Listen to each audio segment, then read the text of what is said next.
Good morning and a very warm welcome to all of you.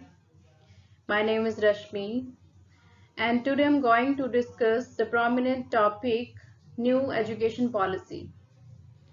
जैसा कि आप सब जानते हैं न्यू एजुकेशन पॉलिसी करंट ही में 2020 में by the government of India it was made and implemented in all over the nation. So it's a very crucial point to all of we people that we have to discuss and we have to learn what is new education policy. ठीक है, तो आज के इस lecture में हम लोग discuss करेंगे कि न्यू एजुकेशन पॉलिसी बेसिकली क्या है, इसका एक हिस्ट्री ब्रीफ में हम लोग देखेंगे क्या क्या इसमें चेंजेस किए गए हैं और how it is beneficial for the students. तो आज के इस ऑडियो लेक्चर में ये सारे पॉइंट्स हम डिस्कस करेंगे। तो आइए शुरू करते हैं।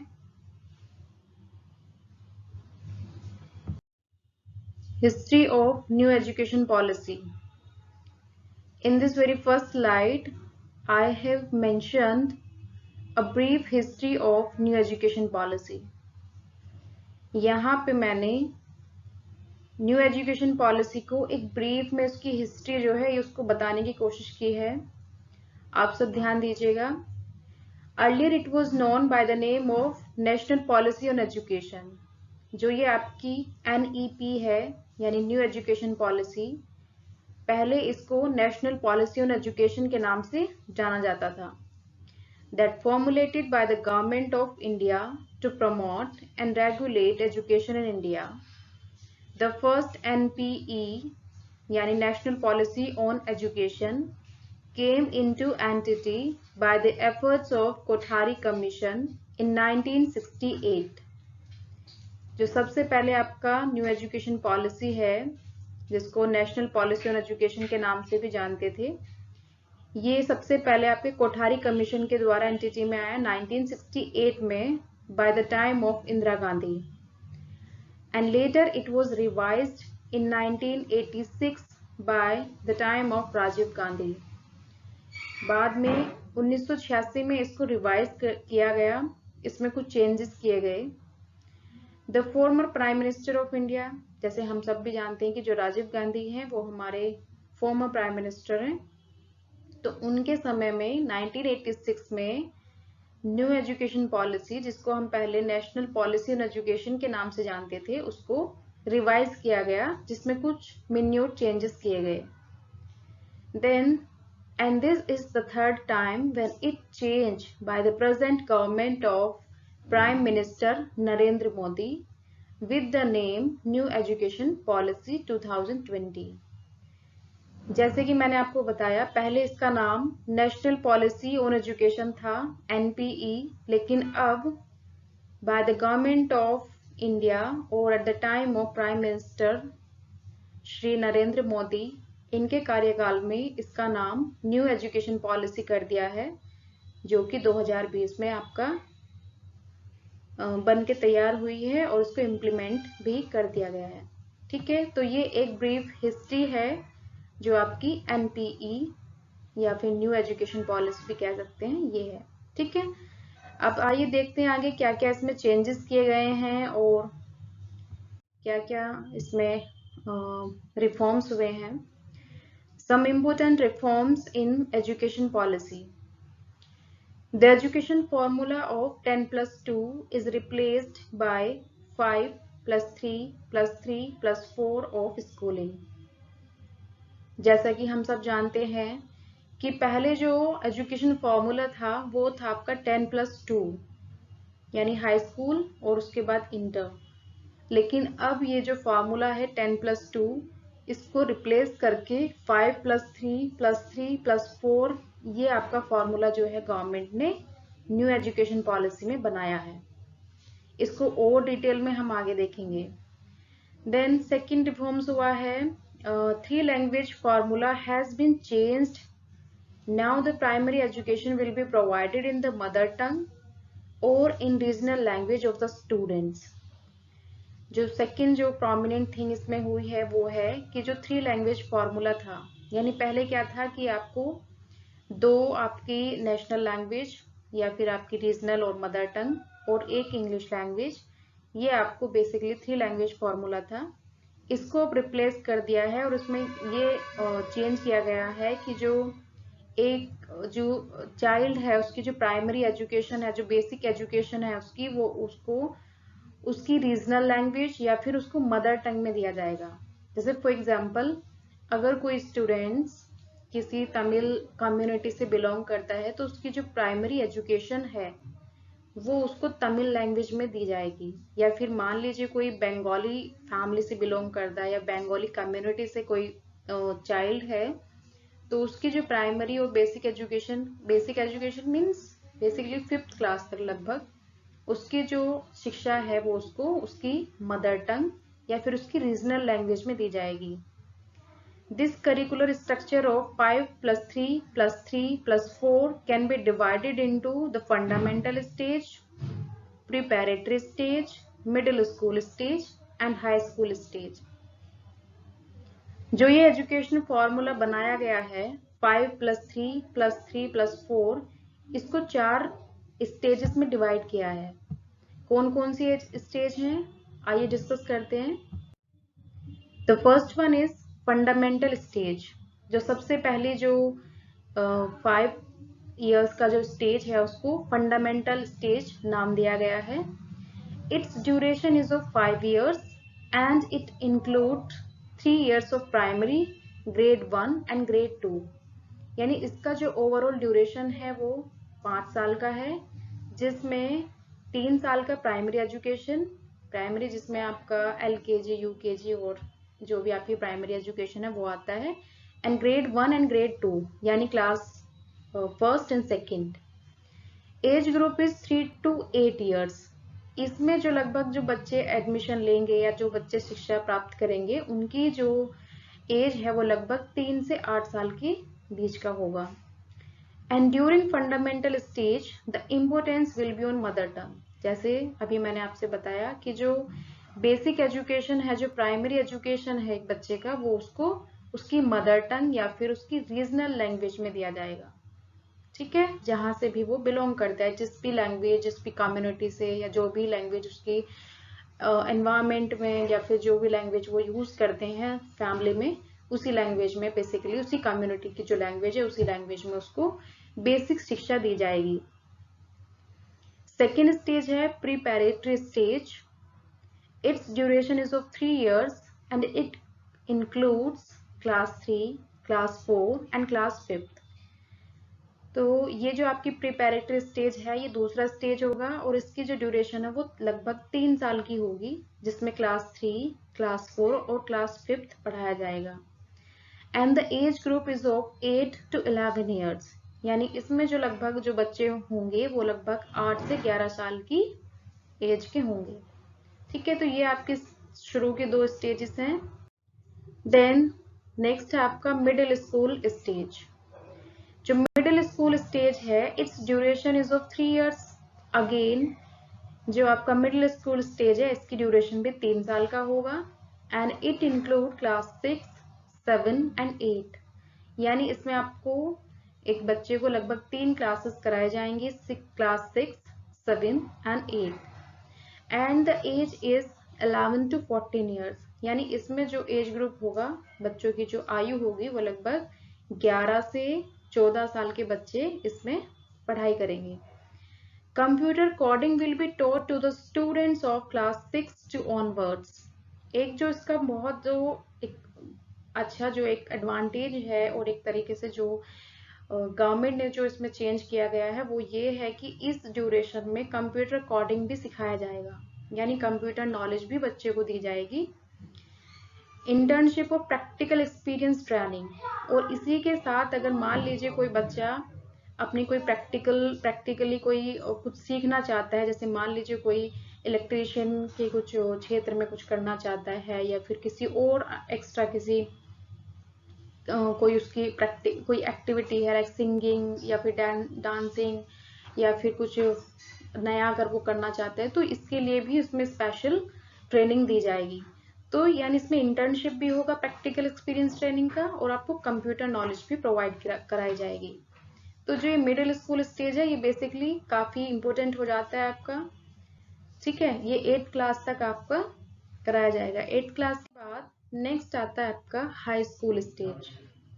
मिडिल स्कूल स्टेज के बाद आपका आता है high school stage. Its duration is of 4 years। यानी देखिए, ध्यान दीजिए, हम लोग उस स्ट्रक्चर को फॉलो कर रहे हैं 5+3+3+4, जिसमें जो नेक्स्ट जो आपका लास्ट ड्यूरेशन है वो है 4 years का। And it include class 9, 10th, 11th and 12th। और इसमें जो एज ग्रुप होगा वो 14 to 18 years का होगा, यानी लगभग 14 से 18 साल की आयु के जो स्टूडेंट्स होंगे वो इसमें पढ़ाई करेंगे। ठीक है। It is divided into 2 phases।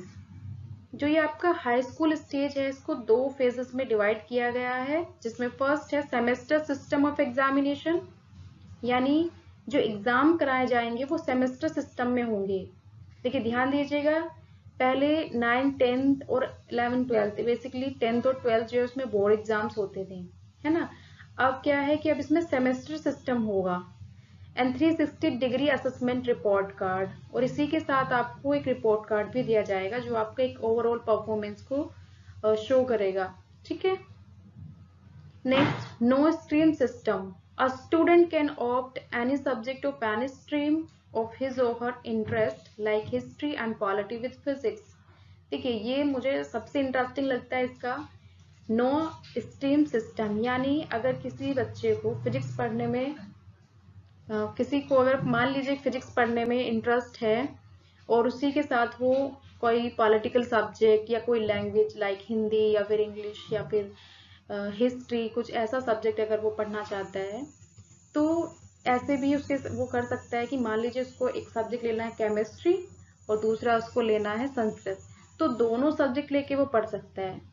तो ये बहुत ही अच्छा है, क्योंकि पहले क्या होता था कि अगर किसी को साइंस में पढ़ना है तो केवल उसको साइंस ही दिया जाता था, या फिर किसी को अगर आर्ट्स पढ़ना है तो उसको केवल आर्ट्स दिया जाता था। लेकिन यहाँ पे क्या है, न्यू एजुकेशन पॉलिसी में ये आपके लिए बेस्ट ऑप्शन है कि अगर आपको साइंस के साथ कोई लैंग्वेज या कोई आर्ट्स का कोई भी सब्जेक्ट पढ़ना है तो आप वो ले सकते हैं। यानी ये है no stream system. 10 4 years bachelor degree course after intermediate 4 years bachelor degree का सिस्टम है, और इसमें क्या है, multi entry and multi exist. ये भी काफी इंटरेस्टिंग है। इसमें क्या है कि 1 year कोर्स सर्टिफिकेट है।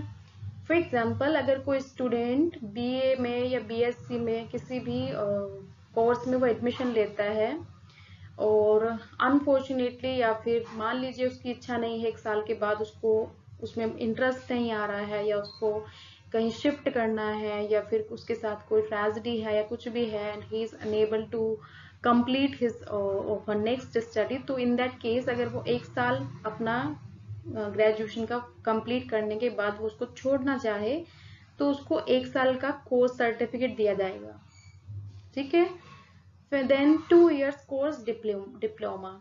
इन द सेम वे, अगर कोई 2 साल अपनी स्टडी करने के बाद वो उसको ड्रॉप करना चाहता है या फिर मान लीजिए उसको किसी और यूनिवर्सिटी या किसी और कॉलेज में जाके पढ़ना है, तो यहाँ पे क्या है, बहुत सिंपल है कि आप 2 years का जो आपने कंप्लीट किया स्टडी उसका डिप्लोमा लीजिए, और उस डिप्लोमा से आप ऑल ओवर कंट्री में कहीं पे भी एडमिशन ले सकते हैं। देखिए ध्यान दीजिएगा, ये बहुत इंटरेस्टिंग है कि पहले क्या होता था कि मान लीजिए आपने ग्रेजुएशन में एडमिशन लिया तो आपको 3 साल आपको कंप्लीट करने होते थे, नहीं तो आपको कोई डिग्री कोई सर्टिफिकेट कुछ नहीं मिलता था। ठीक है। लेकिन अब क्या है, अब ये है कि अब मान लीजिए आपको 1 साल या 2 साल के बाद आपका मन नहीं है या फिर आपकी कोई मजबूरी है या आपकी कोई ट्रेजेडी है कि आपको कहीं और शिफ्ट होना है, किसी और यूनिवर्सिटी में आपको एडमिशन लेना है, किसी और कॉलेज से आपको पढ़ना है आगे, तो आप उसका 1 साल कंप्लीट करने के बाद सर्टिफिकेट ले सकते हैं, 2 साल के बाद उसका डिप्लोमा ले सकते हैं उसी कोर्स का, 3 साल के बाद आपको बैचलर डिग्री मिलेगी, and 4 year course bachelor degree along with research certificate. ये जो आपका 4 years वाला है ये बेसिकली उन स्टूडेंट्स के लिए है जो आगे हायर स्टडीज में जाना चाहते हैं, हायर स्टडीज में अपना करियर बनाना चाहते हैं, या जो रिसर्च में जाना चाहते हैं बेसिकली, तो उनको एक बैचलर डिग्री और उसके साथ साथ एक रिसर्च का सर्टिफिकेट मिलेगा। तो ये हो गया आपका 4 years बैचलर डिग्री। तो मुझे ये लगता है कि ये जो जितने भी रिफॉर्म्स किए गए हैं that was very very interesting for the students, क्योंकि अब आपके पास बहुत सारे ऑप्शंस हैं और मुझे लग रहा है काफ़ी इंटरेस्टिंग आई थिंक होने वाला है। तो नेक्स्ट आ जाते हैं credit transfer and academic banks of credits. Credit transfer ये क्या है basically? Credit transfer is the acceptance of prior learning represented in course units or credits applied and articulated denoted on a student's academic transcript. Basically credit transfer academic bank of credit ये है कि मान लीजिए जैसे आपको अगर मान लीजिए कहीं जॉब इंटरव्यूज में जाना है या किसी एडमिशन के लिए जाना है, तो पहले क्या होता था कि आपको अपने सारे डॉक्यूमेंट्स लेके जाने होते थे, ओरिजिनल डॉक्यूमेंट्स, ठीक है। लेकिन अब क्या है, न्यू एजुकेशन पॉलिसी में ये भी, इसमें भी थोड़ा चेंज कर दिया है और अब क्या है कि आपको कोई भी अपना डॉक्यूमेंट कुछ भी लेके जाने की जरूरत नहीं है। कैसे? बेसिकली आपको जैसे एक आपका बैंक अकाउंट होता है, इसी तरह अब आपका एक एकेडमिक अकाउंट बनेगा जिसका एक स्पेसिफिक कोड और एक पासवर्ड आपको दिया जाएगा। और जैसे जैसे आप जो भी आपका कोर्सेज आपके पूरे होते जाएंगे, उसका जो भी रिजल्ट या फिर परफॉर्मेंस होगा वो उसको जो आपका अकाउंट है एकेडमिक अकाउंट, उसमें उसको मेंशन कर दिया जाएगा, ठीक है।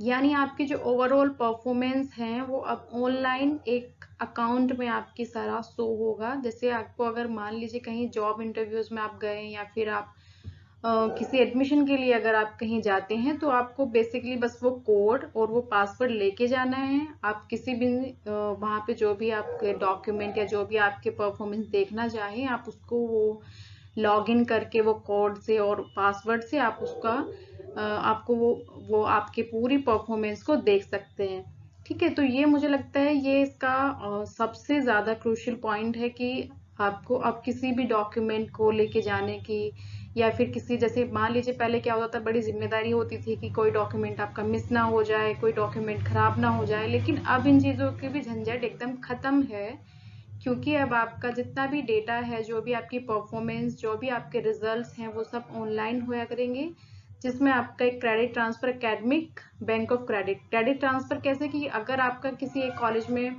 आपने एडमिशन लिया, वहां पे आपने कोई कोर्स कंप्लीट किया, उसके बाद किसी और यूनिवर्सिटी में या किसी और कॉलेज में आप जाते हैं, तो वही आपका अकाउंट जो है वो वहां पे ट्रांसफर कर दिया जाएगा, ठीक है। तो यानी आपका जितना भी ओवरऑल रिजल्ट है वो अब आपको कोई उसका डॉक्यूमेंट, कोई भी आपको कोई रिजल्ट, कोई सर्टिफिकेट कहीं पे लेके जाने की जरूरत नहीं है। बेसिकली आपको बस एक कोड लेके जाना है, एक उसका एक पासवर्ड रहेगा जो आपके पास रहेगा हमेशा, और उसी के थ्रू कोई भी आपका पूरा रिजल्ट और आपका एकेडमिक अकाउंट चेक कर सकता है। तो मुझे ये लगता है कि ओवरऑल जितना भी न्यू एजुकेशन पॉलिसी में चेंजेस किए गए हैं वो सारे ही काफ़ी बेनिफिशियल हैं स्टूडेंट्स के लिए। तो डियर स्टूडेंट्स, आज के लिए इतना ही न्यू एजुकेशन पॉलिसी में। आई होप आपको काफ़ी कुछ क्लियर हो गया होगा। फिर भी अगर आपको कोई परेशानी है तो आप इसको एक बार रिपीट करके देखें, या कोई चीज़ अगर आपको अब समझ नहीं आ रही है या कोई पॉइंट छूट गया है तो आप उसको नीचे कमेंट बॉक्स में मेंशन कर सकते हैं। So read it carefully. Thank you.